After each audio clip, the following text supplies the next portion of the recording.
Mao na diyan ang part 2 sa atong video. Kung diin nagpahubas tag kung asa wala gyud ta magdahom. Ganay mga dagang isda nga nangatrap sa atuang pukot.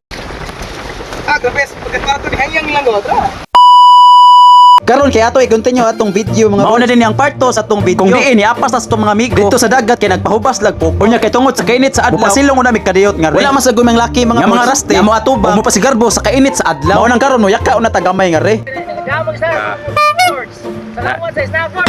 Karon kay mapadol na pod mi magbuka. Nahuman naman ta dito sa Pikas Tumoy. Mao nang ari na pod mi sa Pikas. Sa wala pod di makibaw mga boys. Kining pahubas gyud nga paagi. Kinapos lang mga lipsaw pod nga gitawag.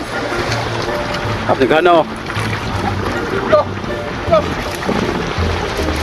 Mao din si kasagaran may tabo mga boys. Basta mga isda mga trap na diha sa imong punuan. Ang ilang mabuhat ra gyud mga boys. Kay mangita ra gyud lag lipsaw. Di baka mga bato nga pwede nilang kataguan. Pero kay tungod lagi kinay pukot dito sa unahan. Mao nang ubang isda kay magpabilin or mahunsan na lang. Kinsa man sa koy magdahom mga boys. Nga sa kakusog sa bawod kagani. Inagya po'y daghang mga isda nagpabilin. Og natrap sa atuang gipahubas nga pukot. Pero lagi kay wala man ta mautangi sa paglaog. Namasin pud ka. Nga naay mga isda nga nagpabilin. Di ba po? Ako tigil ko na so. Magpukta na ko ikog ko. Higit mo yun. Ada nga sugi.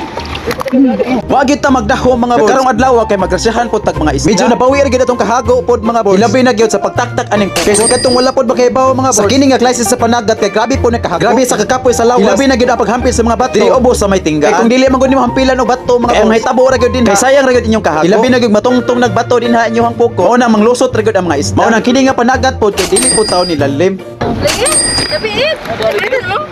Wala ko dito. Kala na? Di balik ra sa wood. Uy, kukuy. Wala ni pugod mo.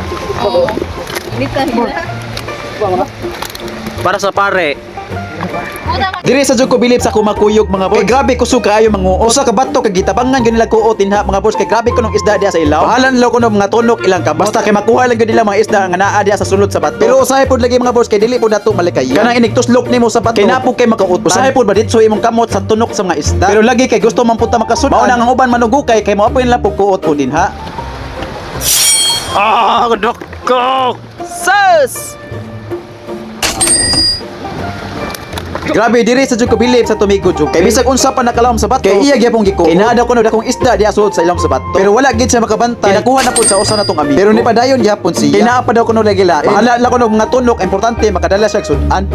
Ngano nahunong mong gabay? Ha? Diri kay nakabantay puta sa usang amigo nato mga boy. Kalit malagwala sa atong exit. Mao ding ni hunong na siya. Kay sakit na daw kuno kaya makam. Nanghalang na kuno pag-ayo tungod sa kasakit sa tunok sa mga danggit og kito. Pero kay mao naman gid na mga boy. Basta manikop mo nga klase sa isda. Di ba kung dira ka sa pagod, nakuha mo. Di mo kuha. Asa ding